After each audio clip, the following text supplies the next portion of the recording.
Un saludo desde el área de Derecho Financiero y Tributario de la UNED. Mi nombre es Pedro Herrera, catedrático de la asignatura, y en esta videoclase voy a explicarles el capítulo sexto dedicado al concepto y estructura de la relación jurídico-tributaria a través de la lección y las diapositivas elaboradas por los profesores Isidoro Martín Dégano, Rafael San Gómez y yo mismo. Aquí tienen el esquema de la lección. Comenzaremos examinando el concepto de relación jurídico-tributaria contenido en la Ley General Tributaria. Después analizaremos su principal elemento, la obligación tributaria principal, y dentro de ella nos ocuparemos del hecho imponible, de los supuestos de no sujeción y las exenciones, y del devengo y la exigibilidad de la obligación. Seguiremos con el análisis de los componentes de la obligación tributaria y terminaremos con la cuantificación de la obligación tributaria, dedicándonos particularmente al análisis de la base imponible, de los tipos de gravamen y de la cuota y la deuda tributaria. La relación jurídica o tributaria es un concepto que hace referencia a un conjunto de situaciones jurídicas originadas por la aplicación de los tributos. Al profesor Said de Bujanda, fundador de la asignatura, le gustaba decir que estamos ante una compleja y sutil trama de vínculos jurídicos. Estas definiciones nos hacen ya presente que estamos ante una mera construcción teórica con una relevancia práctica limitada. Quizá lo importante de este concepto de relación jurídica o tributaria, es decir, todas las situaciones jurídicas que derivan de la aplicación de un tributo, está en que contempla de modo conjunto o unitario todos esos vínculos, obligaciones, deberes formales, incluso, y aunque no forman parte de la obligación tributaria, la Ley General Tributaria sí menciona como parte de la relación jurídico-tributaria las sanciones tributarias. También el concepto de relación jurídico-tributaria, si ponemos el acento en el término jurídico, hace referencia a que los contribuyentes no son meros súbditos frente al poder, sino que son ciudadanos que también tienen derechos frente a la administración, porque esos derechos de los ciudadanos, de los contribuyentes o de otros obligados frente a la administración forman parte también de la relación jurídico-tributaria. ¿Cuál es la estructura de la relación jurídico-tributaria o qué tipo de vínculos jurídicos podemos encontrar en su seno? Por una parte tenemos obligaciones materiales, es decir, obligaciones de pago por parte de los obligados hacia la administración, pero en ocasiones también por parte de la administración hacia los obligados, como sucede con las devoluciones derivadas de las normas de los distintos tributos, las devoluciones que pueden obtenerse en el impuesto sobre la renta o las devoluciones de ingresos indebidos. Pero también tenemos numerosas obligaciones formales, como el deber de presentar autoliquidaciones. También la Administración tiene obligaciones formales, obligaciones de asistir a los contribuyentes en el cumplimiento de sus obligaciones o de desarrollar su actividad a través de los distintos trámites que integran el procedimiento. En cuanto a las sanciones tributarias, se imponen por la Administración tributaria a los obligados, pero ya sabemos que no forman parte de la deuda tributaria porque su finalidad no es contribuir al sostenimiento de los gastos públicos, sino castigar una conducta ilícita. ¿Pueden los funcionarios de la Administración cometer infracciones y ser sancionados? Sí, aunque esas infracciones y sanciones que corresponden al personal de la Administración tributaria no se incluye en la relación jurídico-tributaria, pero por ejemplo la Ley General Tributaria menciona que la infracción del deber de sigilo por parte del personal de la Administración se considera una falta disciplinaria muy grave y por tanto será sancionada. ¿De dónde proceden esos vínculos jurídicos que integran la relación jurídico-tributaria o, dicho con otras palabras, cuál es su fundamento normativo? Pueden ser normas internas, la Ley General Tributaria, sus reglamentos de desarrollo, esto en cuanto fundamentalmente a obligaciones formales, o las normas de cada impuesto que establecen las distintas obligaciones tributarias de los distintos tributos, como el pago del impuesto sobre la renta. Pero también pueden derivar de convenios internacionales o normas europeas que prevén la asistencia de la Administración Tributaria española a otros países, y así la Administración Tributaria puede exigirnos determinada información o determinada conducta porque esto se fundamenta en un requerimiento de las administraciones de otros países o en normas que prevén un intercambio de información espontáneo o automático. La Ley General Tributaria, al regular la relación jurídica tributaria, destaca la llamada indisponibilidad de la deuda tributaria.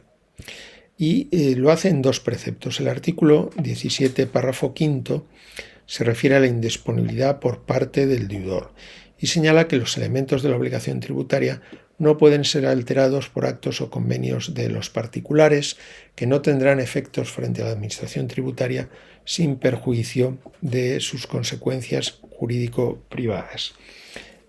Por ejemplo, en el impuesto sobre transmisiones patrimoniales es el adquirente, por ejemplo, el adquirente de un inmueble que lo adquiere a un particular, tiene que pagar el impuesto sobre transmisiones patrimoniales, pero puede ser que pacten entre ellos en el contrato que va a ser el vendedor el que se haga cargo del pago del impuesto.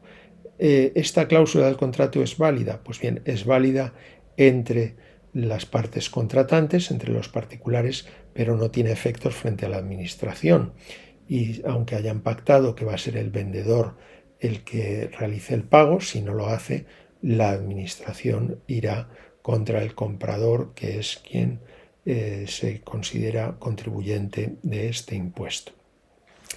En algunos casos, la ley atribuye efecto a los acuerdos de los particulares a través de un procedimiento específico, por ejemplo, la renuncia a la exención en el IVA, que dará lugar a la inversión del sujeto pasivo, de tal manera que será el comprador y no el vendedor el que tenga que pagar el IVA. Pero son supuestos muy específicos y los vamos a estudiar en la parte especial de la asignatura, por ejemplo, al analizar la normativa del impuesto sobre el valor añadido. Pero además de esa indisponibilidad de la deuda tributaria por parte del deudor, tenemos la indisponibilidad por parte del acreedor. El crédito tributario es indisponible, dice el artículo 18 de la Ley General Tributaria.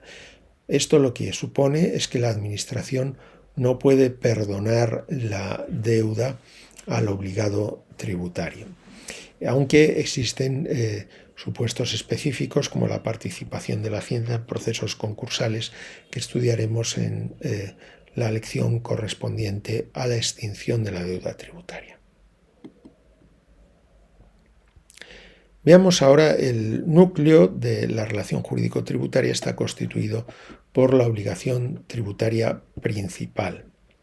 El artículo 19 de la Ley General Tributaria nos dice que la obligación tributaria principal nace de la realización del hecho imponible y tiene por objeto el pago de la cuota. La cuota es el resultado de aplicar a la base imponible, o ya veremos a la base liquidable, los tipos de gravamen previstos en la ley, y en algunos casos pueden aplicarse también determinadas deducciones.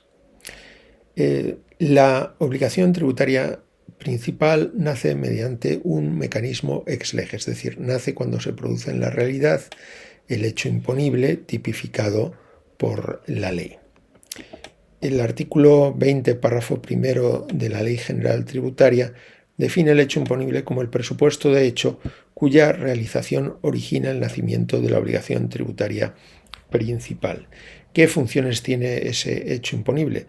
Por una parte, en él se manifiesta la capacidad económica, por ejemplo, a través de la obtención de renta, pero también es un elemento identificador del tributo, es decir, cada impuesto o cada tributo tiene su propio hecho imponible.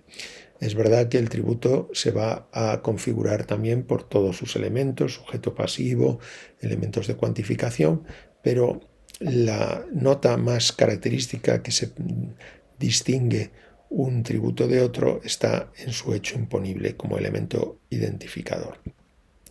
¿Cuál es la estructura del hecho imponible? Suele distinguirse un elemento objetivo, que son las circunstancias descritas por el legislador en la ley que caracterizan un hecho o un estado o un negocio que manifiesta capacidad económica. Por ejemplo, la obtención de renta o la obtención de una herencia o la adquisición de un bien. Dentro de ese elemento objetivo suelen distinguirse 4 aspectos. El aspecto material estaría constituido precisamente por esa conducta, actuación o estado que resulta gravado, por ejemplo, la titularidad de un patrimonio. El aspecto espacial hace referencia al lugar donde se realiza esa conducta o donde se entiende localizado ese estado, o, por ejemplo, en los impuestos personales a la residencia habitual del contribuyente. El aspecto temporal se refiere al momento en que se realiza el hecho imponible. En algunos casos estaremos ante impuestos instantáneos, en otros estaremos ante un periodo impositivo, como sucede en el impuesto sobre la renta. Y el aspecto cuantitativo es la medición de ese elemento objetivo. Por ejemplo, el hecho imponible del impuesto sobre la renta es la renta, pero hay que medirla y cuantificarla a través de la base imponible. El elemento subjetivo es la relación entre el elemento objetivo y la persona obligada al pago. Por ejemplo, en el impuesto sobre transmisiones patrimoniales, la transmisión patrimonial, por ejemplo, a través de un contrato de compra-venta, constituiría el aspecto material del elemento objetivo, pero el elemento subjetivo nos dirá que va a ser el comprador o el adquirente el que ha de pagar el impuesto. Veamos ahora cómo se delimita el hecho imponible a través de supuestos de no sujeción y de exenciones. Son figuras distintas, aunque presentan un cierto parecido. El artículo 20, párrafo segundo de la Ley General Tributaria nos indica que el hecho imponible puede delimitarse mediante la mención de supuestos de no sujeción. Los supuestos de no sujeción son circunstancias que no forman parte del hecho imponible, pero que podrían dar lugar a dudas interpretativas, y para evitar esas dudas el legislador señala expresamente que esa conducta o esos hechos no forman parte del hecho imponible. Por ejemplo, en el impuesto sobre el valor añadido, que grava la entrega de bienes o prestaciones de servicios por parte de empresarios o profesionales, se aclara que no está sujeta la entrega de dinero a cambio de los bienes. No sería necesario que lo dijera la ley, pero lo dice para aclarar. En cambio, por ejemplo, en el impuesto sobre la renta están exentas con determinados requisitos las becas para realizar estudios en todos los grados del sistema educativo. La percepción de una beca forma parte del hecho imponible del impuesto sobre la renta y, sin embargo, el legislador establece que, a pesar de formar parte del hecho imponible, cuando se obtiene la beca, no se va a devengar el impuesto respecto de esa cantidad que se ha percibido. Naturalmente es posible que el sujeto obtenga otras modalidades de renta y que, por tanto, nazca la obligación de pagar el impuesto sobre la renta. Pero no va a tributar la beca, ya digo, con ciertos requisitos, porque constituye un supuesto de exención. De tal manera que los supuestos de exención forman parte del hecho imponible, pero no va a haber que pagar por ellos.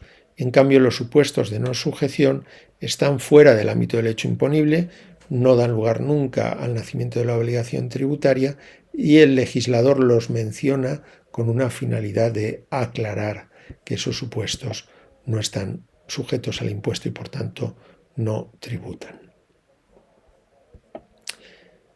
¿Cuáles son las principales diferencias entre no sujeción y exenciones? Pues bien, los supuestos de no sujeción en realidad no están modificando el hecho imponible, simplemente están aclarando su ámbito. En teoría, si suprimiéramos el precepto de no sujeción, no tributaría porque está fuera del ámbito del hecho imponible, lo diga o no lo diga el legislador.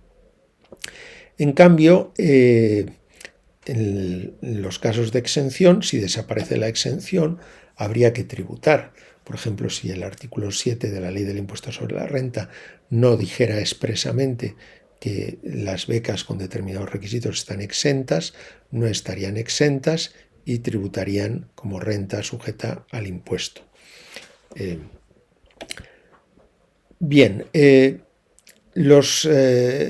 Las exenciones, ya lo hemos visto en una lección anterior, no permiten su aplicación analógica.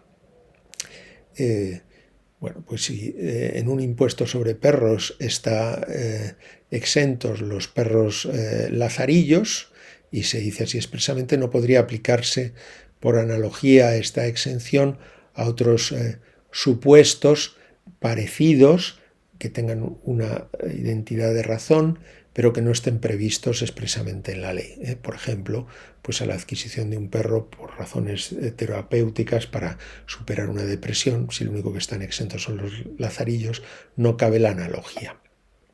En cambio, en los supuestos de no sujeción sí es posible la analogía.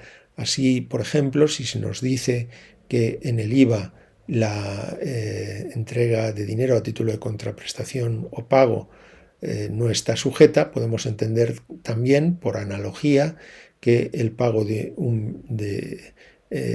pago mediante Bitcoin u otra moneda virtual no está sujeta. ¿Por qué es posible la analogía? Porque estamos fuera del ámbito del hecho imponible.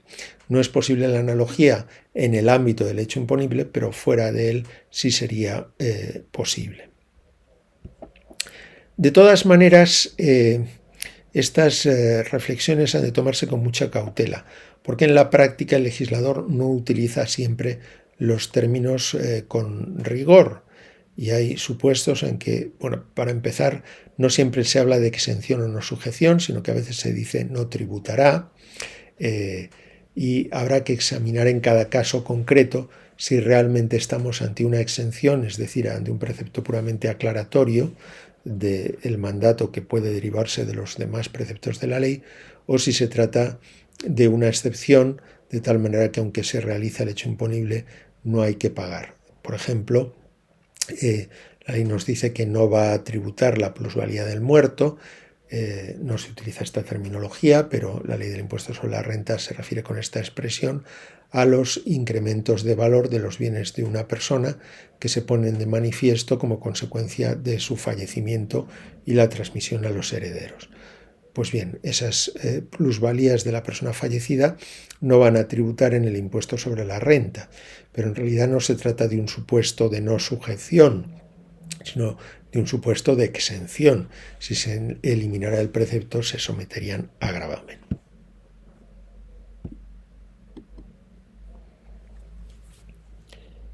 Deteniéndonos ahora más en el ámbito de las exenciones, pueden clasificarse según diversos criterios. Uno de ellos es el elemento en el que operan. Hasta ahora nos hemos referido a las exenciones en sentido estricto, que son las que operan también a través del hecho imponible. Pero nos podemos encontrar con exenciones subjetivas que se configuran en torno a los sujetos pasivos. Por ejemplo, en el impuesto municipal sobre actividades económicas están exentas todas las personas físicas. Estamos ante una exención subjetiva. O en ocasiones nos encontramos con reducciones que operan sobre la base imponible. Por ejemplo, las aportaciones del empresario a favor del trabajador a un fondo de pensiones con determinados requisitos. En este caso no es una exención total porque no elimina la obligación tributaria, pero sí la reduce, sería una exención parcial. También podemos encontrar exenciones en los tipos de gravamen. Por ejemplo, este es el sentido de los tipos de gravamen cero. No hay que pagar nada porque el porcentaje a pagar es de un 0%. Bien, pues bien, esto equivale a una exención. Por ejemplo, se estableció un tipo cero en el impuesto estatal sobre depósitos en entidades de crédito. Claro, en cada caso habremos de preguntarnos cuál es el sentido de que se establezca un impuesto con un tipo cero. En ese ejemplo que les he mencionado, lo que se trataba era de arrebatar el impuesto a las comunidades autónomas. Y el Tribunal Constitucional consideró que era legítimo. También podemos encontrar exenciones en sentido amplio que operan sobre la cuota, deducciones o bonificaciones. Por ejemplo, pues por aportaciones a entidades sin ánimo de lucro con determinados requisitos o bonificaciones en los impuestos municipales por realizar instalaciones favorables para el medio ambiente. Todas ellas operan sobre la cuota. Por el efecto sobre la obligación de pago, podemos distinguir entre exenciones totales, no llega a nacer la obligación, y exenciones parciales, nace pero de manera reducida. Bien, pues por ejemplo, las entidades de nueva creación tienen una exención que puede ser parcial en el impuesto sobre actividades económicas. Por su finalidad podemos distinguir entre los beneficios fiscales que intentan favorecer determinadas conductas o situaciones, por ejemplo, favorecer una menor contaminación, o también encontramos exenciones o figuras afines basadas en el principio de capacidad económica. Este sería, por ejemplo, el caso de los mínimos personales y familiares, que no tributan porque no son representativos de capacidad económica, suponen la cantidad que el legislador ha considerado indispensable para que una persona subsista y mantenga con un mínimo de dignidad a su familia. En este caso no se trata de beneficiar al contribuyente, sino de garantizar su justa tributación con arreglo al principio de capacidad económica. ¿Cómo se interpretan las exenciones? Bien, en realidad los criterios interpretativos ya han sido estudiados en una lección anterior y hemos visto que en el ámbito tributario no existen reglas especiales. Entonces, ¿por qué nos preguntamos ahora cómo se interpretan las exenciones? Lo hacemos porque alguna jurisprudencia, incluso sentencias recientes, sostienen que deben interpretarse de manera restrictiva. Pero esto es erróneo. Las normas que establecen exenciones deben interpretarse como cualquier otra norma, atendiendo al sentido propio de sus palabras en relación con el contexto, la realidad social, los antecedentes históricos y legislativos y muy especialmente su finalidad. Hay que tener en cuenta que las exenciones no eximen siempre del deber de declarar los hechos exentos. El que determinado hecho esté exento no quiere decir que no tenga que presentar la declaración o que no tenga que incluirlo en la declaración. Por ejemplo, en el impuesto sobre la renta no tendré que incluir las becas exentas, pero sí tendré que incluir determinadas ganancias de patrimonio que están exentas, por ejemplo, como consecuencia de la reinversión. Entonces, para saber si la exención supone también el que no tenga que declarar esa actividad o circunstancia, tengo que atender a la norma específica. No me basta con saber que estamos ante una exención.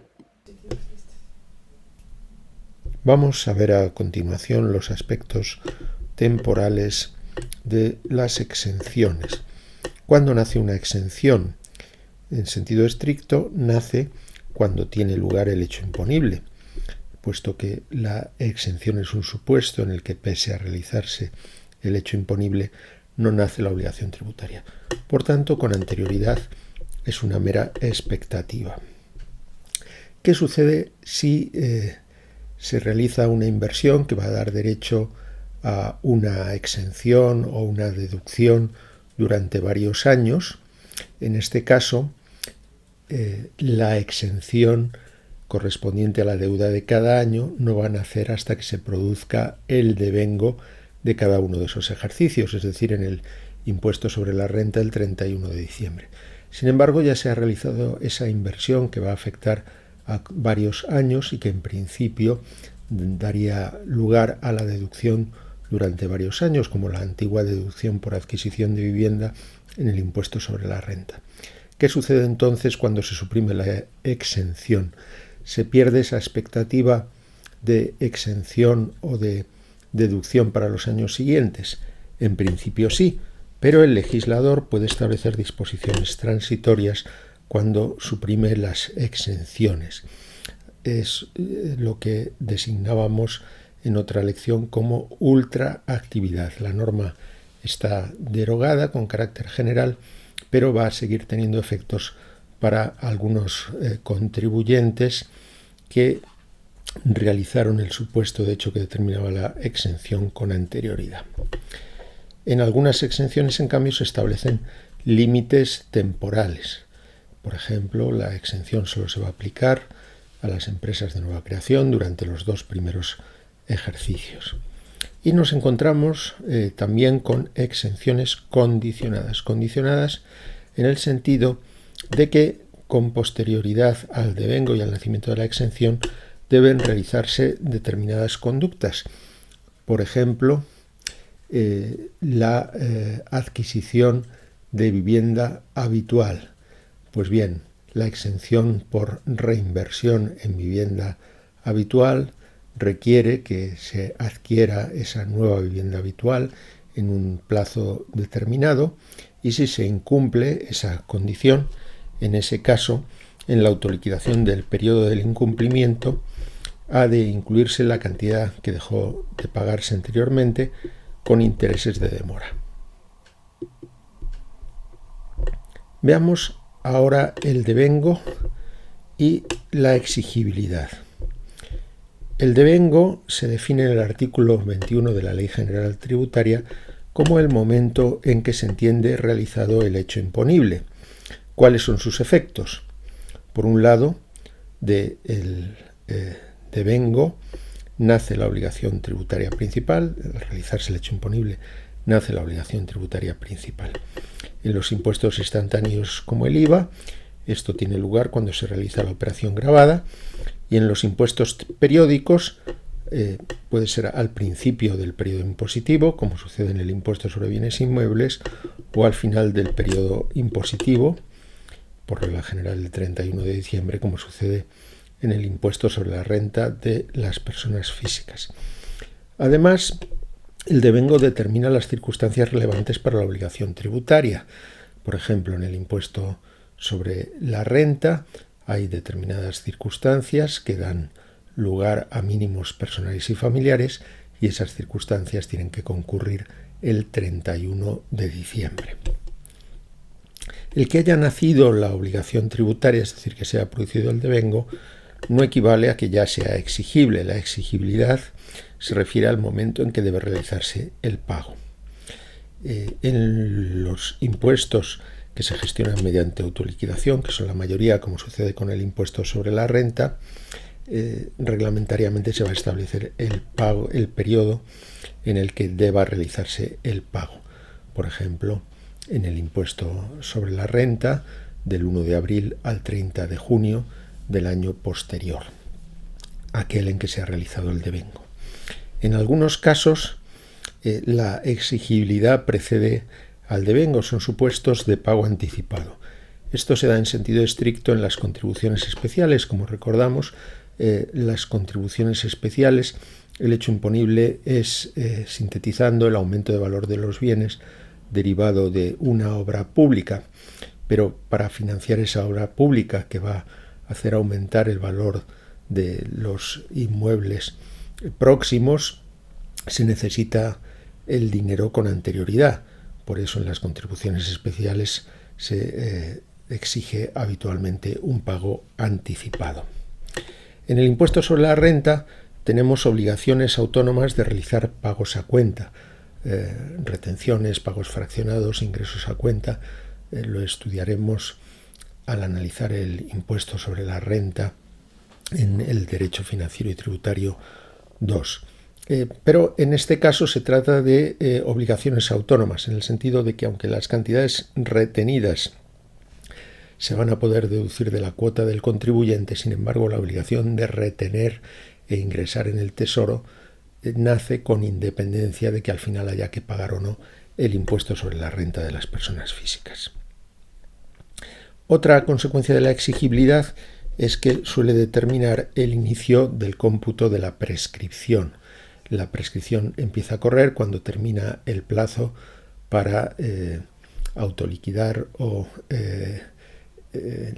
el tributo, y por consiguiente en estos casos el término del plazo para autoliquidar e ingresar va a determinar el inicio del plazo de prescripción. Veamos ahora cuáles son los componentes que integran la deuda tributaria. La principal partida es la cuota, que el artículo 58, párrafo primero de la Ley General Tributaria define como la cantidad a ingresar que resulta de la obligación tributaria principal. También de las obligaciones de realizar pagos a cuenta, porque hemos visto que son obligaciones autónomas y por tanto determinan su propia cuota. Junto a la cuota forman parte de la deuda tributaria las prestaciones accesorias. Estas se estudiarán con más detalle en la asignatura Procedimientos Tributarios, pero conviene realizar ahora una aproximación. Las prestaciones accesorias son el interés de demora, los recargos por declaración extemporánea y los recargos del periodo ejecutivo. El interés de demora se exige en supuestos de retraso en el pago, bien por incumplimiento, sencillamente el contribuyente debía de pagar pero no lo hace, o por ejercicio de un derecho, porque el contribuyente ha obtenido un aplazamiento, sin embargo se van a generar intereses de demora que buscan en primer lugar indemnizar a la administración del retraso en el pago, aunque también tienen una finalidad disuasoria. En cuanto a los recargos por declaración extemporánea, regulados en el artículo 27, surgen cuando el contribuyente presenta sus autoliquidaciones o declaraciones fuera de plazo, pero antes de que la administración le haya notificado que va a ser objeto de comprobación, es decir, sin requerimiento previo. Es la posibilidad que otorga la ley de regularizar la situación tributaria sin sanciones, pero a cambio si se van a devengar esos recargos. Por último, tenemos los recargos del periodo ejecutivo, regulados en el artículo 28 de la Ley General Tributaria, que son consecuencia de la falta de pago en plazo de una deuda liquidada o autoliquidada. Por ejemplo, estos recargos se devengarían si presento mi autoliquidación del impuesto sobre la renta a ingresar y domicilio el pago, y resulta que llegado el momento no hay fondos en la cuenta, bien en este caso la deuda estaba autoliquidada pero no se ha ingresado en plazo, con lo cual van a nacer estos recargos del periodo ejecutivo. Y lo mismo sucedería si la administración me notifica a través de una liquidación que debo de ingresar la deuda y dejo transcurrir el pago sin pagar, el plazo sin pagar. Veamos que la ley considera que las sanciones forman parte de relación jurídica tributaria, lo cual es algo fundamentalmente teórico. Sin embargo, las sanciones no forman parte de la deuda tributaria. la finalidad de las sanciones no es contribuir al sostenimiento de los gastos públicos, como sucede con la deuda tributaria, sino castigar una conducta ilícita, y además para imponer las sanciones se debe desarrollar un procedimiento sancionador en el que quede acreditada la culpabilidad del sujeto infractor. A continuación vamos a analizar los elementos de cuantificación de la obligación tributaria. Comenzaremos con la base imponible, seguidamente los tipos de gravamen y por último nos referiremos a la cuota tributaria y a la deuda tributaria. En algunos tributos de cuota fija, la ley señala directamente la cantidad que hay que pagar. Por ejemplo, el importe que hay que pagar por la renovación del DNI. En este caso no existen propiamente elementos de cuantificación porque la norma nos dice la cantidad exacta que tenemos que pagar. Pero en otros casos sí que existen estos elementos. El primero de ellos es la base imponible. El artículo 50 de la Ley General Tributaria la define como la magnitud dineraria o de otra naturaleza que resulta de la medición o valoración del hecho imponible. Y, lógicamente, en cada tributo se regula de manera diferente la base imponible correspondiente. Por ejemplo, en el impuesto sobre el valor añadido, la base imponible está constituida por la contraprestación que se paga al adquirir un bien o un servicio a un empresario o profesional. En el impuesto sobre sociedades va a ser el resultado contable con ciertos ajustes señalados por la ley, y en el impuesto sobre el patrimonio el valor del patrimonio neto. En el impuesto sobre la renta sería el importe de la renta sometida a gravamen. Pues bien, dado que la base imponible es la medición del hecho imponible, la base imponible debe de guardar una relación de coherencia con el hecho imponible. Tienen que estar vinculados de manera lógica.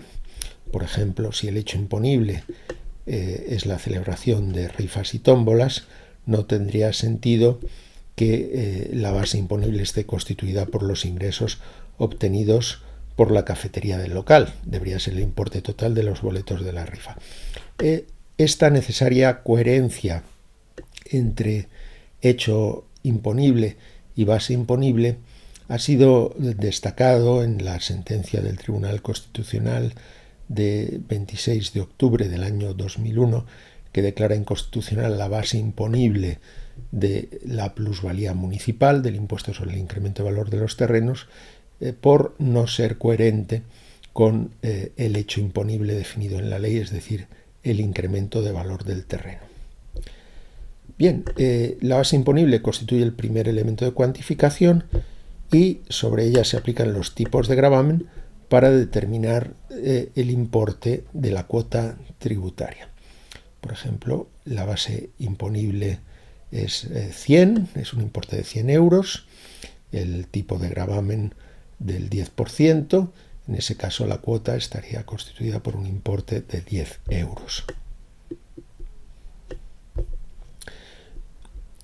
Las normas de los distintos impuestos regulan diversas modalidades o clases de bases imponibles. Vamos a ver dos clasificaciones. Unas son de tipo general, es decir, que cualquier base imponible se puede calificar o se puede incluir en una de estas clasificaciones. Así, todas las bases imponibles son o bien monetarias o bien no monetarias. La mayoría de las bases imponibles con las que nos vamos a encontrar tienen carácter monetario, es decir, están expresadas en euros. Es la base imponible del impuesto sobre el valor añadido, del impuesto sobre la renta, del impuesto sobre sucesiones y donaciones, pero en otros casos la base imponible tiene un carácter no monetario. Por ejemplo, el contenido de alcohol de las bebidas alcohólicas o los gigajulios que va a generar determinada cantidad de carbón. Otra clasificación que puede aplicarse a cualquier base imponible es la que distingue entre bases imponibles unitarias y desagregadas. En el caso de las bases imponibles unitarias, el tipo de gravamen, el porcentaje, se va a aplicar a la totalidad de la base imponible. Es lo que sucede en el impuesto sobre el valor añadido o en el impuesto sobre sociedades. En cambio, en otros casos la base imponible es desagregada. Esto quiere decir que en realidad existen varias bases imponibles. Es lo que sucede en el impuesto sobre la renta, en el que hay que distinguir la base imponible general y la base imponible del ahorro, y a cada una de estas bases imponibles se les van a aplicar porcentajes o tarifas distintos. Además, tenemos algunas modalidades especiales de bases imponibles, en el sentido de que solo se dan en algunos impuestos. Así, la base liquidable. La base liquidable se define en la Ley General Tributaria como el resultado de aplicar a la base imponible las reducciones previstas en la ley, por ejemplo, por aportaciones a planes de pensiones, y una vez que se han aplicado esas reducciones y tenemos la base liquidable, ya aplicaremos a la base liquidable los tipos de gravamen. Pero no en todos los impuestos se prevén estas reducciones. También se habla a veces de bases imponibles alternativas o subsidiarias. En estos casos, la ley prevé una base imponible, por ejemplo, en los cánones, en los impuestos autonómicos sobre vertidos, llamados cánones de vertidos. Con carácter general, la base imponible es el consumo de agua, porque es mucho más fácil medir el consumo de agua y presumir que esa agua consumida va a terminar en la alcantarilla que medir directamente los vertidos que se realizan. Bien, sin embargo, aunque la base imponible con carácter general sea el consumo de agua, se permite que la empresa correspondiente instale aparatos que midan los vertidos, y en este caso, si el contribuyente lo hace, se aplicaría la base imponible alternativa, los vertidos realizados medidos por los aparatos homologados correspondientes. Esa base alternativa va a ser más exacta en un impuesto sobre vertidos, pero va a suponer a la vez unos mayores costes para el contribuyente que opte por ella, que va a tener que instalar los aparatos de medición.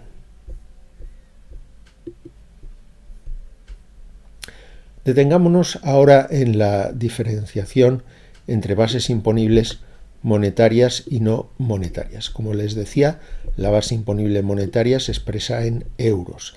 Es el caso del impuesto sobre la renta, el impuesto sobre sociedades, el impuesto sobre sucesiones y donaciones, el IVA y otros muchos impuestos. En cambio, en las bases imponibles no monetarias, la base imponible no se mide en euros. Así, por ejemplo, en el impuesto sobre el carbón, la base imponible está constituida por el poder energético del carbón expresado en gigajulios. Y en el impuesto sobre el alcohol, la base imponible está constituida por el volumen de alcohol puro a la temperatura de 20 grados centígrados contenido en los productos objetos del impuesto. Claro, cuando la base imponible es monetaria, el tipo de gravamen va a consistir en un porcentaje, porque la cuota es la cantidad a pagar y por tanto siempre tiene que estar expresada en euros. Si la base imponible está expresada en euros, el tipo de gravamen consistirá en un porcentaje y nos determinará la cuota, los euros a pagar.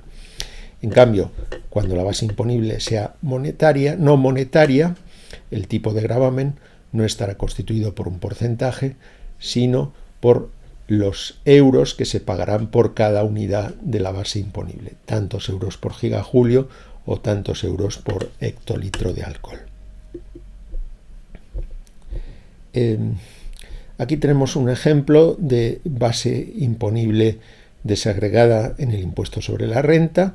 Antonio ha obtenido un sueldo de 30.000 euros y unos intereses de 600 euros de una cuenta corriente.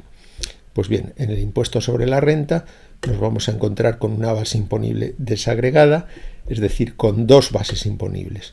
La base imponible general estará constituida por esos 300.000 euros y se le aplicarán unos tipos progresivos, mientras que la base imponible del ahorro, los intereses van a estar sometidos a unos tipos de gravamen distintos con una menor progresividad. En cambio, en el impuesto sobre sociedades la base imponible es unitaria, solo hay una base imponible.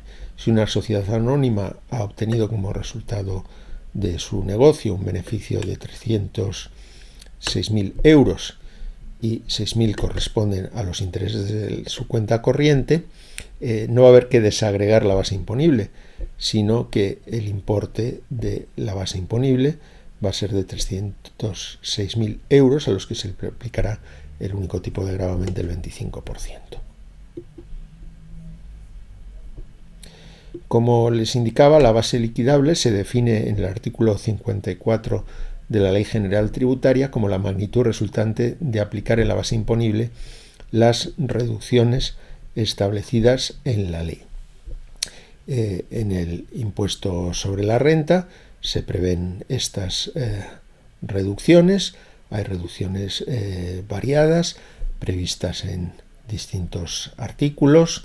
Unas tienen un carácter parecido a un beneficio fiscal, como las aportaciones a fondos de pensiones que quieren incentivar el ahorro privado, y otras responden a circunstancias familiares, por ejemplo, las pensiones compensatorias que se aportan al excónyuge en caso de separación o divorcio, podrán reducirse de la base imponible porque el contribuyente no va a poder disponer de esas cantidades para sus propias necesidades.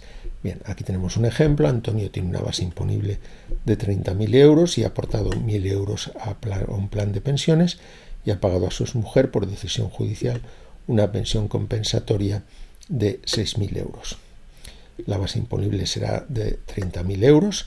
En este caso, la base imponible, como no ha percibido intereses, coincide con la base imponible general. En este supuesto no hay base imponible del ahorro porque no ha obtenido ningún rendimiento del ahorro. Entonces tenemos los 30.000 euros y las reducciones, los 1.000 que aporta el plan de pensiones y los 6.000 de la pensión compensatoria, de tal manera que la base liquidable a la que se aplicarán los tipos de gravamen progresivos es de 23.000 euros.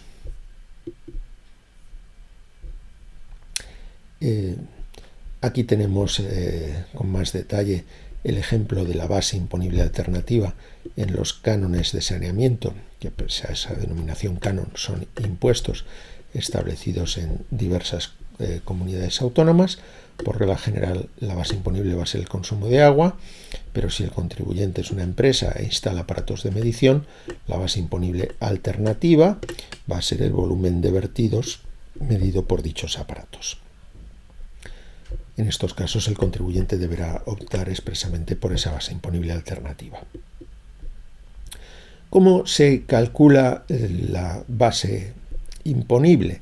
Esto es lo que denomina el artículo 50 de la Ley General Tributaria, métodos de determinación de la base imponible, que pueden consistir en la estimación directa, basada en elementos reales, fundamentalmente en la contabilidad, o en otros datos que reflejen el importe real de la renta o de la transacción que se ha realizado.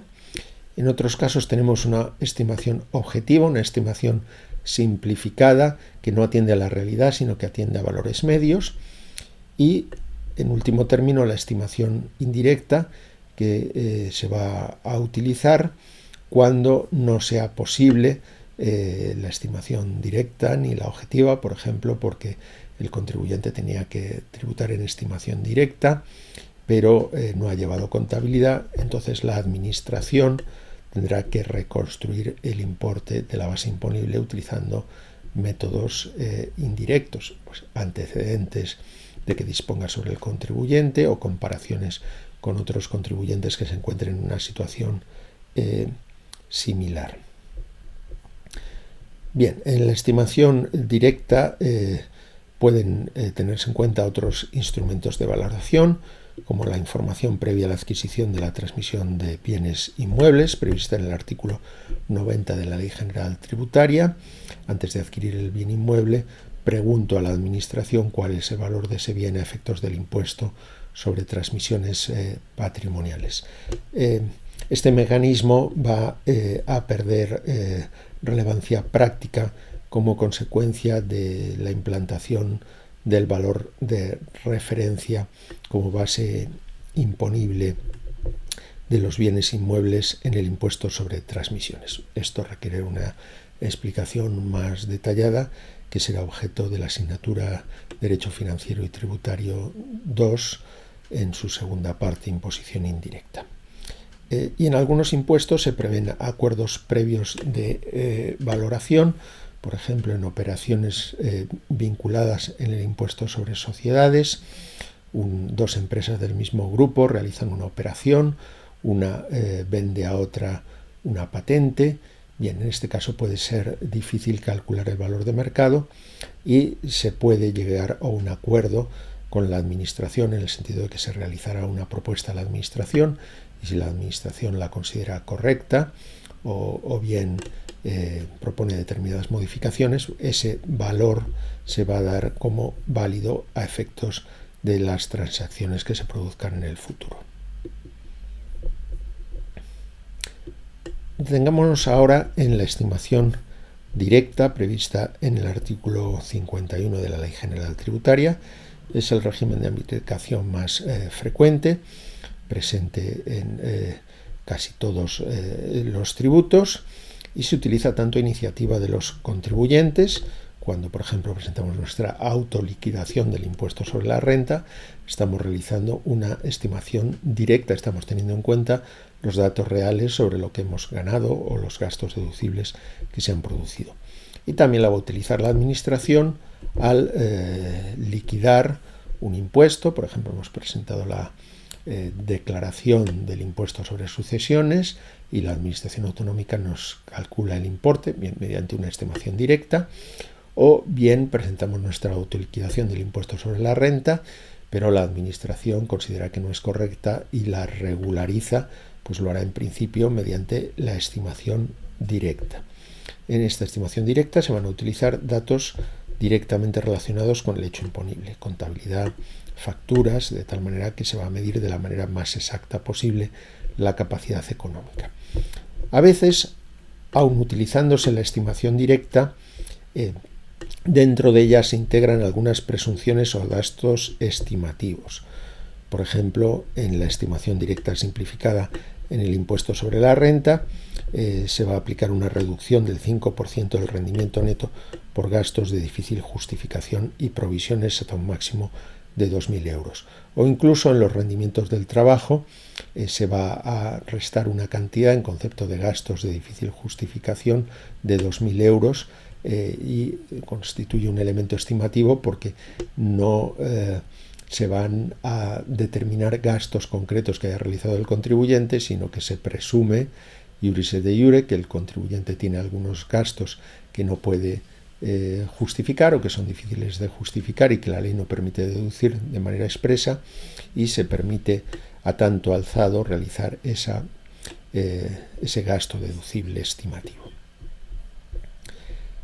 En cuanto a la estimación objetiva, regulada en el artículo 52 de la Ley General Tributaria, se prevé en algunos impuestos como un régimen de aplicación voluntaria para determinados contribuyentes. Voluntaria en el sentido de que el contribuyente, antes de que se inicie el periodo impositivo, puede renunciar a la estimación objetiva y tributar por estimación directa. ¿Cuándo hará esto el contribuyente? Bueno, la estimación objetiva se basa en rendimientos medios estimados por el Ministerio de Hacienda y reflejados en una orden de módulos que se aprueba todos los años para aplicarse en el ejercicio siguiente, pero si el contribuyente piensa que sus rendimientos reales van a ser inferiores a los que deriven de la estimación objetiva, en ese caso le interesará renunciar a la estimación objetiva para tributar en menor medida con arreglo a la realidad. Bien, aquí tenemos un ejemplo de un módulo en el cual los criterios que se utilizan son el personal empleado, la potencia eléctrica, el número de mesas y la base imponible. Estaríamos hablando del módulo aplicable a un bar y se nos dice cuántos euros de base imponible van a tener que declararse por personal empleado, por potencia eléctrica contratada, por el número de mesas, y de esta manera determinaríamos la base imponible correspondiente a este contribuyente. ¿Por qué se utiliza la estimación objetiva cuando es mucho más inexacta que la estimación directa? En realidad no va a coincidir, salvo por casualidad, con la estimación directa, porque se basa en valores medios, no en la realidad. Bien, sin embargo, tiene algunas ventajas, y es que facilita la gestión a los obligados y también facilita la comprobación para la administración. La administración le podría resultar difícil comprobar cuáles son los ingresos reales y los gastos deducibles del VAR, y sin embargo le resulta mucho más sencillo saber cuál es el personal empleado, la potencia eléctrica, el número de mesas. En cuanto a la estimación indirecta, la va a utilizar la administración al regularizar cuando no procede la estimación objetiva y no es posible realizar la estimación directa por varios motivos. En algunos el contribuyente ha realizado una actuación fraudulenta, y en otros simplemente se dan circunstancias que han hecho desaparecer los elementos que permiten utilizar la estimación directa. Falta de presentación de declaraciones o presentación de declaraciones incompletas o inexactas, hasta el punto de que no es posible reconstruir mediante estimación directa el importe de la base imponible. Resistencia, obstrucción, excusa negativa a la actuación inspectora. El contribuyente se niega a aportar los libros de contabilidad. Incumplimiento sustancial de las obligaciones contables o registrales. El contribuyente aporta una contabilidad, pero tiene tales defectos que no se puede utilizar para calcular su base imponible. O desaparición o destrucción por causa de fuerza mayor de los libros y registros contables o de los justificantes. Se ha destruido la contabilidad como consecuencia de un incendio. Bien, a pesar de todo, el contribuyente va a tener que tributar, y como no disponemos de la contabilidad, vamos a tener que recurrir a la estimación indirecta. ¿Cuáles son los medios para la estimación? Por una parte, medios indiciarios, como pueden ser cuánto ha ganado un comercio de unas características semejantes al del contribuyente, o los antecedentes directos del obligado, como puede ser cuánto declaró que había ganado los ejercicios anteriores. Hay que justificar. Los medios para la estimación indirecta constituyen una lista abierta, pero la administración debe justificar por qué procede a aplicar la estimación indirecta y cuáles son los medios que se han utilizado en el caso concreto. Una vez que hemos analizado la base imponible, vamos a pasar a estudiar los tipos de gravamen. Aquí tienen una clasificación. Por un lado, se distingue entre alícuotas, que es un término que se utiliza para referirse a los tipos de gravamen que consisten en porcentajes. Un término que habitualmente no van a encontrar en la ley, es un término doctrinal. Bien, las alícuotas o porcentajes se van a aplicar, como ya sabemos, a las bases imponibles monetarias, porque si la base imponible está expresada en euros y aplicamos un porcentaje, la cuota estará expresada en euros y la cuota siempre debe estar expresada en euros. Pueden ser proporcionales, es decir, se aplica el mismo porcentaje con independencia de que la base imponible sea mayor o menor. Pueden ser progresivas. Según aumenta la base imponible, va a incrementarse el porcentaje, y estas pueden ser a su vez continuas o por escalones, pero lo explicaremos más adelante. O pueden ser regresivas. Según se incrementa la base imponible, disminuye el tipo de gravamen. Esto no es usual, pero puede aplicarse en algunos tributos para incentivar las exportaciones o desincentivar las importaciones de otros países.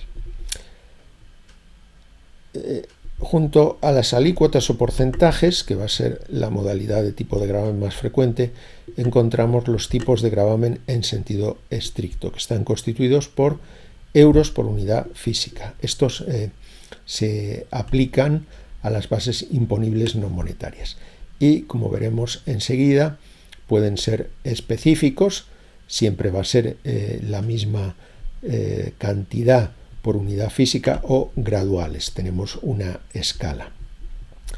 Y bueno, pues se habla a veces de tipos de gravamen mixtos. Lo único que quiere decir es que el tipo de gravamen está constituido por dos componentes: un porcentaje que se aplica sobre una base imponible monetaria y un tipo de gravamen en sentido estricto, es decir, euros por unidad física, que se aplican sobre una base imponible no monetaria. Esto lo vamos a encontrar en el impuesto sobre las labores del tabaco. Pero no me detengo más en esta diapositiva porque lo vamos a ver con más detalle en las siguientes. Comencemos con las alícuotas, esos porcentajes que se aplican a las bases imponibles monetarias.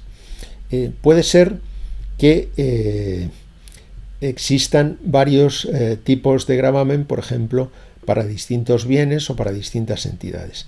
Así, en el IVA, donde tenemos alícuotas proporcionales, se va a aplicar el mismo porcentaje con independencia de que la base imponible, la contraprestación del bien que ha adquirido, sea mayor o menor, pero según el bien o servicio que se haya adquirido, se van a aplicar, para ser más precisos, que se haya entregado, porque el sujeto pasivo del IVA es el empresario profesional que entrega el bien o presta el servicio.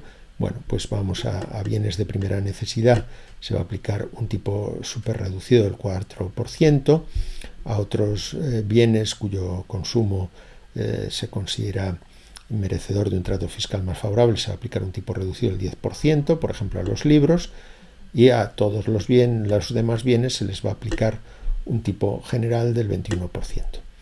En el impuesto sobre sociedades, con carácter general, el tipo de gravamen es del 25%, pero a algunas entidades se les aplica un tipo de gravamen superior, por ejemplo, el 30% a las entidades destinadas a la explotación de hidrocarburos y a las entidades bancarias. En todo caso, todos estos tipos son proporcionales, porque aunque según el tipo de bien o el tipo de entidad se aplique un porcentaje distinto, da igual cuál sea el importe de la contraprestación o cuánto gane la entidad, siempre se va a aplicar el mismo porcentaje. En cuanto a los tipos de gravamen en sentido estricto, ya hemos visto que consisten en determinados euros por unidad y se van a aplicar a las bases imponibles no monetarias. No me voy a detener en los ejemplos del impuesto sobre el carbono o el impuesto sobre el alcohol, porque ya lo hemos visto, pero sí vamos a ver este supuesto de tipos de gravamen mixtos, que consisten en la combinación de alícuotas, es decir, porcentajes y tipos en sentido estricto. Y como les anticipaba, esto sucede en el impuesto sobre las labores del tabaco, en el caso de los cigarrillos, porque se les van a aplicar simultáneamente dos modalidades de tipos impositivos. Una alícuota proporcional, 53,1% del precio de venta al público de la cajetilla, y a esto se va a sumar un tipo específico de 19,1 euro por cada 1000 cigarrillos. Deteniéndonos ahora en los tipos de gravamen en sentido estricto, es decir, euros por unidad física, les decía que hay dos modalidades: específicos y graduales. En los específicos siempre se va a dar la misma cantidad de euros por cada unidad física. Por ejemplo, en el impuesto sobre el alcohol, 830,25 euros por cada hectolitro de alcohol puro. En cambio, en los tipos graduales tenemos una escala. Por ejemplo, en el impuesto sobre vehículos de tracción mecánica, la escala de gravamen va a variar según las plazas del autobús. En el caso de autobuses, en el caso de los automóviles de turismo serán caballos fiscales, en fin, hay varias modalidades. Pero vemos claramente en este ejemplo qué sucede con los autobuses. Si el autobús tiene menos de 21 plazas, el importe va a ser de 83,30 euros. si tiene de 21 a 50 plazas, de 118,64 euros, y si tiene más de 50 plazas, 148,30 euros. O sea, tenemos una escala. Vamos a aplicar unidades monetarias por unidad física, pero no por cada unidad física, sino siguiendo esa escala.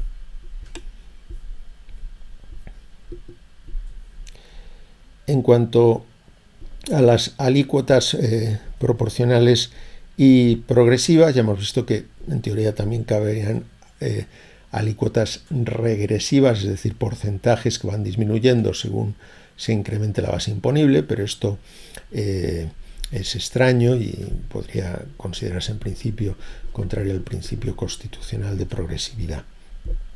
En las alícuotas proporcionales, el porcentaje se aplica a la base imponible. Ya hemos visto los ejemplos del impuesto sobre el valor añadido y del impuesto sobre sociedades. En cambio, en las alícuotas progresivas, el porcentaje se incrementa según aumenta la base imponible. Es lo que sucede en el impuesto sobre la renta. Cuanto mayor sea nuestra base imponible, dicho de forma muy simplificada, cuanto más ganemos, mayor va a ser el porcentaje al que tributamos. En el caso de las alícuotas o porcentajes progresivos, pueden utilizarse dos técnicas: la llamada progresión continua y la progresión por escalones. Aunque en la mayoría de los impuestos progresivos se va a utilizar la progresión por escalones, que técnicamente es más perfecta y evita el error de salto. Lo vamos a ver enseguida. En la llamada progresión continua, el mayor tipo de gravamen se aplica a toda la base imponible. Por ejemplo, si gano hasta 100, se va a aplicar un tipo de gravamen del 10%, y si gano 150, pues voy a aplicar un porcentaje del 30%, pero a toda la base imponible, desde el primer euro al último. Esto va a dar lugar a un error de salto, porque por un euro más voy a tener que pagar un porcentaje mayor sobre todo el importe de la base imponible. En cambio, en la progresión por escalones, que es la que tenemos en el impuesto sobre la renta, a cada tramo se le va a aplicar un porcentaje distinto, cada vez mayor, de tal manera que no se va a producir error de salto, porque si paso al siguiente escalón, solo al importe del siguiente escalón voy a aplicar los porcentajes más elevados. Aunque no es frecuente la progresión continua, podemos encontrar un ejemplo en la normativa de la Comunidad de Madrid relativa al impuesto sobre actos jurídicos documentados, en la modalidad de gravamen aplicable a documentos notariales en los que se formalicen adquisiciones de viviendas. Pues bien, en este caso, curiosamente, se prevén tipos progresivos y con una progresión continua. Y así se nos dice que se aplicará el tipo del 0,4% cuando se transmitan viviendas cuyo valor real sea igual o inferior a 120.000 euros. Aquí tenemos un primer tramo. Del 0,5% cuando se transmitan viviendas cuyo valor real sea igual o superior a 180.000 euros y superior a 120.000 euros, y el tipo máximo del 1% cuando se transmitan viviendas cuyo valor real sea superior a 180.000 euros. La clave de que la progresión sea continua es que una vez que se aplica el tipo, por ejemplo, del 1%, lo vamos a aplicar a la totalidad de la base imponible. Y esto nos va a dar lugar al error de salto. Pongamos un ejemplo. Antonio transmite una vivienda cuyo valor real es de 180.001 euros. Por un solo euro pasamos al tipo de gravamen más elevado, del 1%. ¿Cómo se corrige el error de salto? El artículo 56, párrafo tercero de la Ley General Tributaria utiliza una fórmula algo prolija. La idea en realidad es muy sencilla.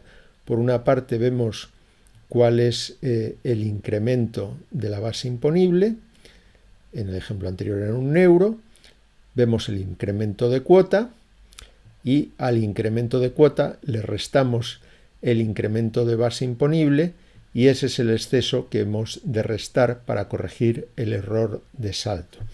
Digámoslo ahora con las palabras del artículo 56, párrafo tercero de la Ley General Tributaria.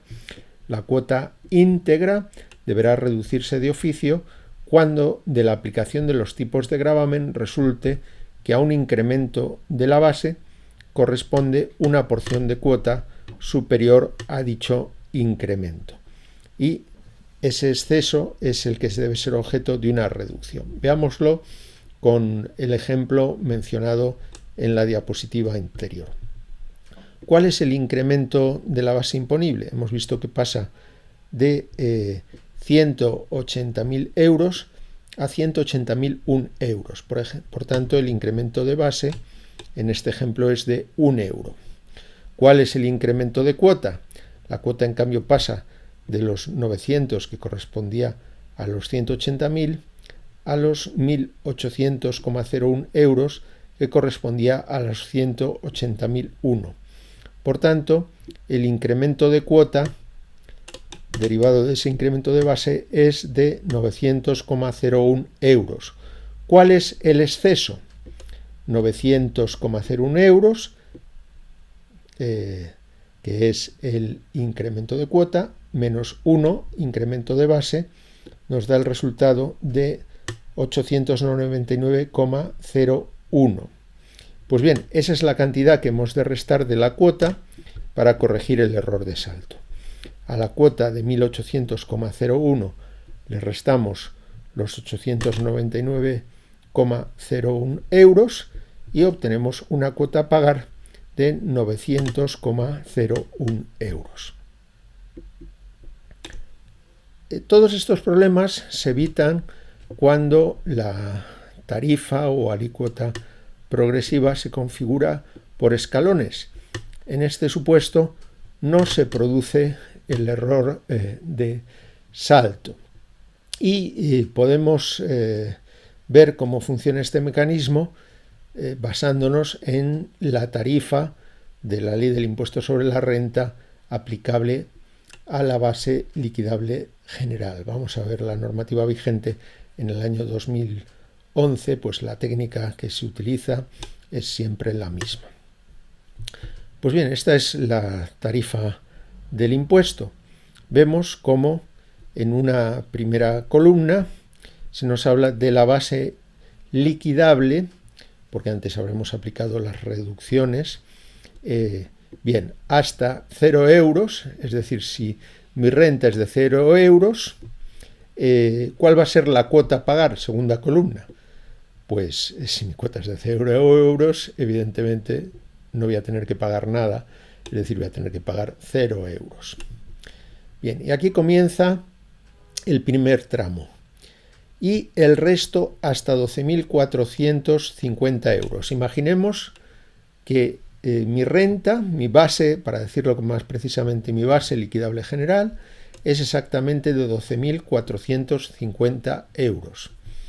Pues bien, por los primeros 0 euros no pago nada y a los 12.450 siguientes les voy a aplicar un porcentaje del 9,50%.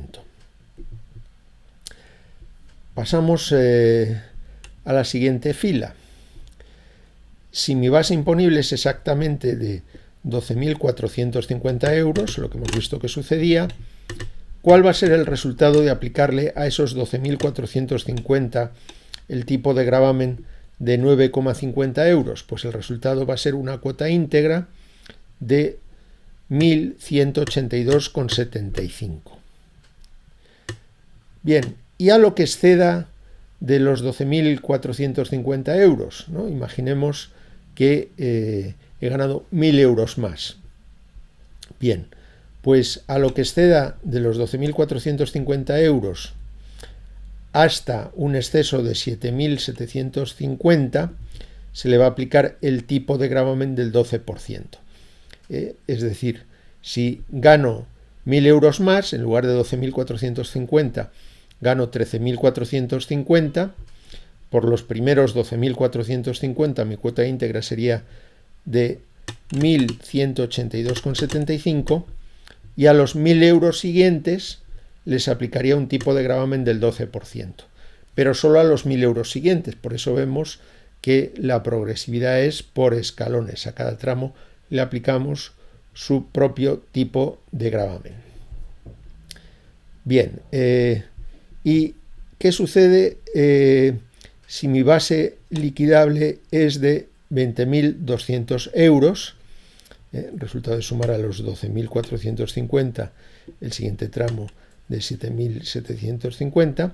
Bueno, pues en este caso a los primeros 12.450 les aplico el tipo de gravamen del 9,5%, a los siguientes 7.550 les aplico el tipo de gravamen del 12% y la escala ya me da cuál es el resultado de aplicar esos porcentajes y sumarlos. Me dice la escala, con carácter informativo, que si mi base fuera de 20.200 euros, la cuota íntegra correspondiente a la suma de estos dos tramos sería exactamente de 2.112,75 euros. Bien, y a partir de aquí, a los 13.800 siguientes, se les va a aplicar un porcentaje del 15%. Así, hasta llegar al último escalón. El último escalón es el que está por encima de los 60.000 euros. Y a partir de aquí se les va a aplicar todo lo que exceda de 60.000 euros. La cuota correspondiente a 60.000 euros, resultado de ir sumando las, podríamos llamar, cuotas parciales correspondientes a cada uno de los escalones, será de 8.992,75 euros. Y todo lo que gane en adelante va a tributar al 22,5%. Aquí una pequeña advertencia, porque les puede parecer que los tipos de gravamen son pequeños, pero hay que tener en cuenta que esta escala se refiere solamente a la cuota estatal y vamos a tener que pagar otro tanto en concepto de cuota autonómica, que puede estar incrementada o reducida por la comunidad autónoma. Bien, vemos pues que en la segunda columna, para facilitar los cálculos, lo que se nos da es la cuota acumulada. Si desapareciera esta columna, podríamos seguir aplicando la escala, porque solo tiene una finalidad de facilitarnos el cálculo y además en realidad esa labor de ayuda ya no es necesaria en la medida en que el cálculo lo va a realizar la aplicación online de la agencia tributaria. La última columna es especialmente interesante porque nos dice qué porcentaje vamos a aplicar a cada uno de los tramos.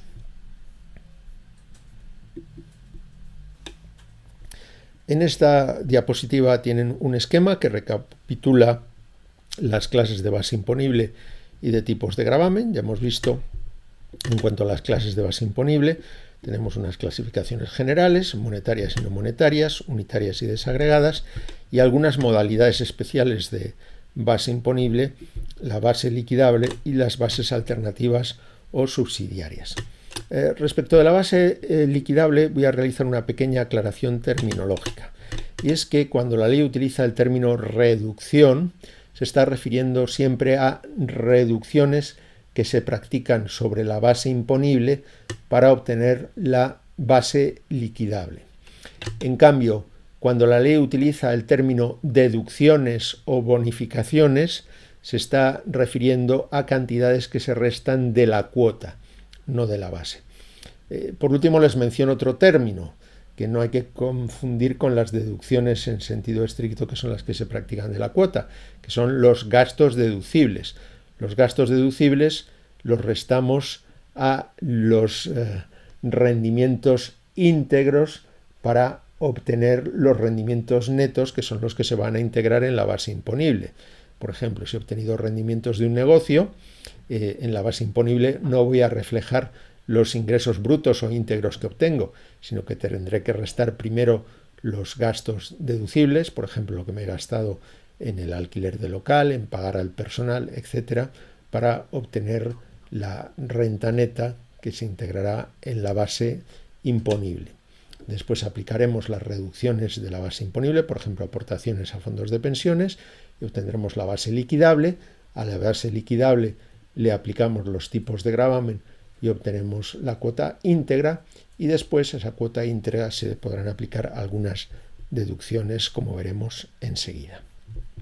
En cuanto a los tipos de gravamen, podemos clasificarlos en alícuotas, es decir, porcentajes, tipos de gravamen en sentido estricto, es decir, euros por unidad física, y mixtos, como en los cigarrillos, en los que vamos a tener una base imponible monetaria sobre la cual se van a aplicar porcentajes, y una base imponible no monetaria, número de cigarrillos, sobre los cuales se van a aplicar tipos de gravamen en sentido estricto. A su vez, las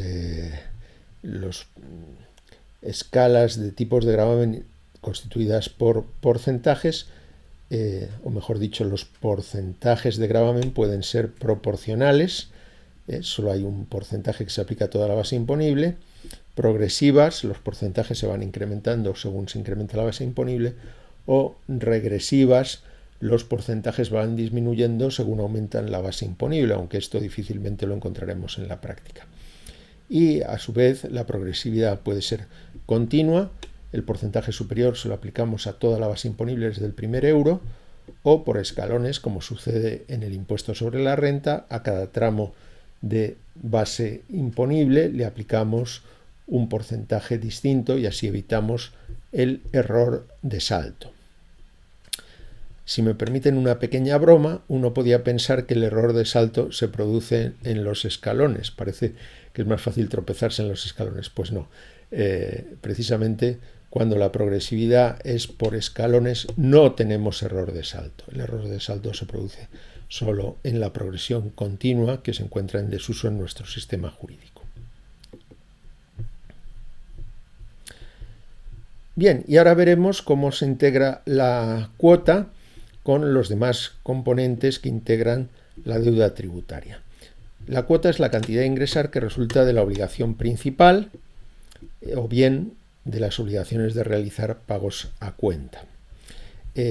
Y la deuda está integrada por la suma de la cuota, que es precisamente la expresión de la obligación principal, pero además ya sabemos que puede haber unas obligaciones accesorias: los intereses de demora, los recargos de regularización y los recargos del periodo ejecutivo. Y además es posible que otros entes establezcan recargos sobre bases o cuotas. Por ejemplo, las diputaciones provinciales establecen un recargo provincial sobre el impuesto sobre actividades económicas. En cuanto a la sanción, ya sabemos que no forma parte ni de la cuota ni de la deuda tributaria. Detengámonos ahora en las cuotas, porque puede ser que la cuota no sea todavía, que la cuota íntegra, es decir, el resultado de aplicar a la base los tipos de gravamen, no coincida todavía con la cantidad a ingresar. Esto dependerá de la regulación de cada tributo.